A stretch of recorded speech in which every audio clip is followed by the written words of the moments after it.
গতকাল খেলাম ভাপা চিকেন আর সঙ্গে দারুণ একটা ইউনিক আইটেম। তবে এই ভাপা চিকেন কিন্তু বাগবাজারের নয়, এটা নাগের বাজারে। এর নাম ম্যাক্স ফুড কার্ট।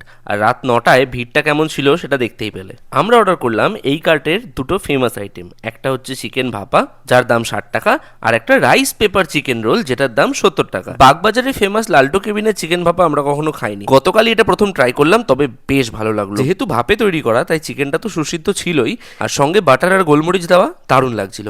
এই ইউনিক আইটেমটা হলো রাইস পেপার চিকেন রোল।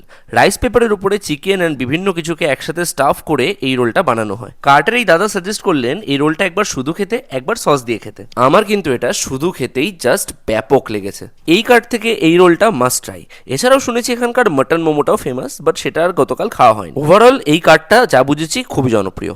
6টা থেকে 10:30। ওই যে সামনে নাগের বাজারের ব্রিজ, মাঝে রয়েছে এখানে খাদিমস আর গ্রেট ইস্টার্ন, এদিকে একটু এগোলে ডায়মন্ড প্লাজা, আর এই খাদিমসের ঠিক উল্টো দিকে